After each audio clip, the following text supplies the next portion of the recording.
I died on the night of my greatest betrayal. But when I was reborn again, unlike others who decided to walk away, I decided to stay and clutch onto my man. I will see that I change fate. So, what if that thing happened? Shit always happens, doesn't it? It began as any other late shift in the emergency room. I was Dr. Jaw, a tireless, precise, admired person. This week, I was so busy working. Until 10 p.m. suturing lacerations and calming frightened patients. My wedding was approaching in a week. So I had to work harder than usual to keep up with my job. But today, I decided to clock off early. When the time hit 6 p.m., I logged up the charts and told the nurse, I'll finish the last notes at home. I cradled my coffee, the hospital's fluorescent lights flickering behind me, and headed for the car. I have been missing my husband-to-be, my fiancé. Every time I come home, he will be already sleeping. And then I go out early in the morning. I stood before our front door. My wedding photos smiled from the foyer wall. 3 weeks until I'd become his wife officially. My heart fluttered at the thought of Lawrence waiting inside. I fumbled with my keys. The bedroom door was ajar. Soft moans drifted through the crack. I pushed it open. Inside, Layla lay beneath Lawrence. Layla. My best friend, my confidant, my sister in every sense but blood. They froze, tangled in white sheets. Layla's hair splayed across the pillow like a dark halo. Lawrence's face drained of color. I swallowed. What? What is this? Layla scrambled off the bed, clutching the sheets. Jaw. Her voice cracked. Why are you back so early? I laughed. I couldn't help it. I laughed like a crazied. The audacity of her asking me why I came back to my own house. Lawrence sat up, eyes wide. He stammered, Alia, it's not what you think. I closed the door behind me with a soft click, my gaze never leaving theirs. Then tell me what it is. Layla's hands trembled. He told me about your accident last month. How late you've been working, exhausted. I know as a friend how tired and beat you have been. I thought, maybe I was just helping. Lawrence ran a hand through his hair. I never wanted to hurt you. Layla found me waiting, upset I couldn't be with you on our anniversary. You always take your work first. But then what about me? So, one thing led to another. I laughed, harsh, brittle. You think that excuses it? I took a step forward. This is our home, our life. How could you? Layla's voice dropped low, dangerously calm. Alia, listen. You're a strong woman. A brilliant doctor. You don't need him to complete you. We can work this out together. I mean, we have been friends for so long. We understand each other. My mind was a whirlwind, if you know that. If you know that we have been together for all this time. If you know that, you mean a lot to me, like a sister. Then why? Why would she do that? Lawrence stood and blocked my view of Layla. Alia, please. You don't have to do anything drastic. Drastic? I laughed, but my heart was filled with tears. Do you know what drastic means? Layla reached out, her hand brushing his arm. Lawrence, you don't have to worry anymore. She knows. And I've always loved you. She glanced at me, her smile predatory. We can shape our marriage any way we want. The three of us, together. Now we can both be with Lawrence together. I stumbled back. Rage and betrayal slammed into me so hard I nearly collapsed. You're insane. Layla rose, her eyes glinting. I'm in love with him. I always have been. Lawrence stepped forward, placing himself between us. Alia, calm down. I lunged for Layla's throat. My hands closed around her blouse. Get away from me, she screamed. Lawrence shoved me, hard. Let her go, he said. I flew backwards. My head struck the corner of the bedstead with a sickening crack. Stars exploded behind my eyelids. I heard Layla cry out. Lawrence's panicked footsteps. And then, nothing but darkness. I opened my eyes to sunlight. Gentle, golden, warm against my eyelids. My heart thundered. I blinked. I was lying on a soft bed, draped in ivory lace.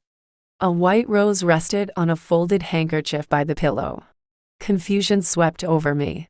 I sat up, hands trembling. There was no pain, no bump on my head. A sheer curtain danced in the breeze. Through the window, I saw familiar jasmine vines. And beyond them, a row of white chairs lined up facing a wooden arch wrapped in ribbons and flowers. The wedding arch. My wedding? What is going on? Didn't I die 3 weeks before the wedding?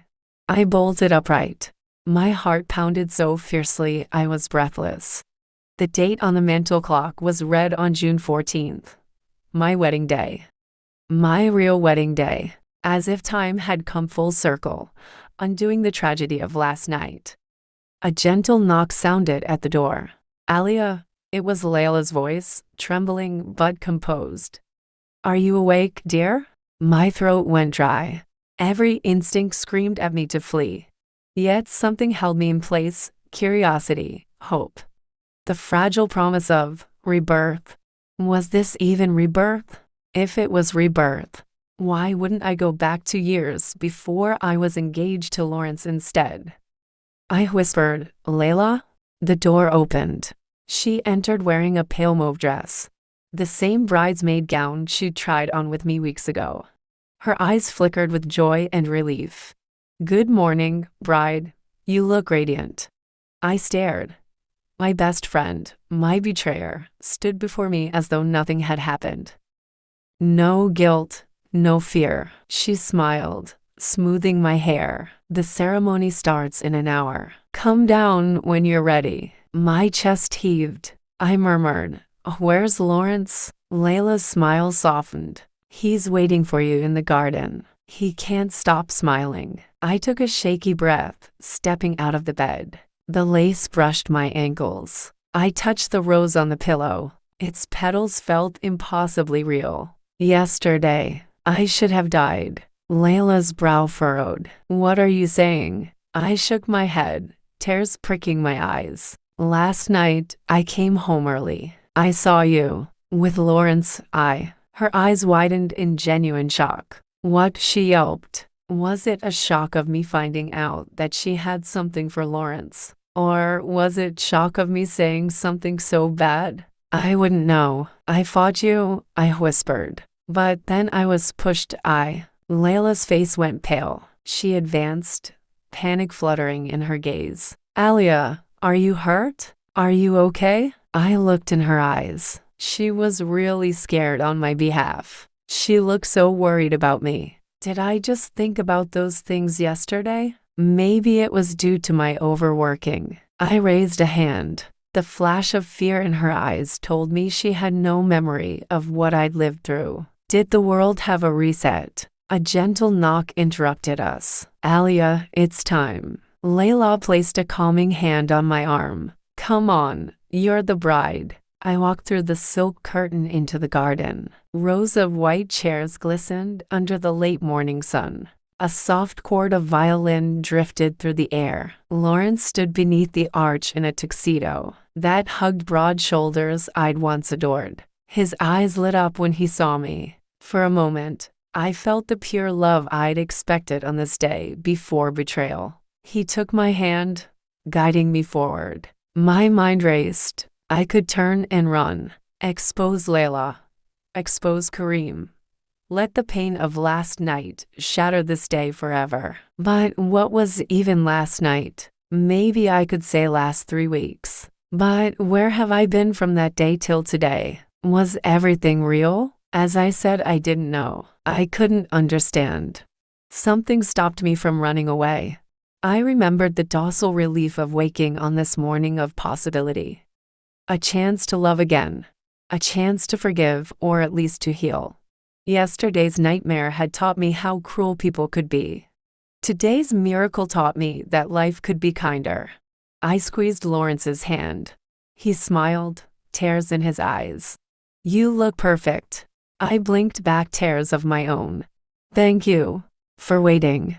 Layla watched from the front row, her dress the same color as Dawn.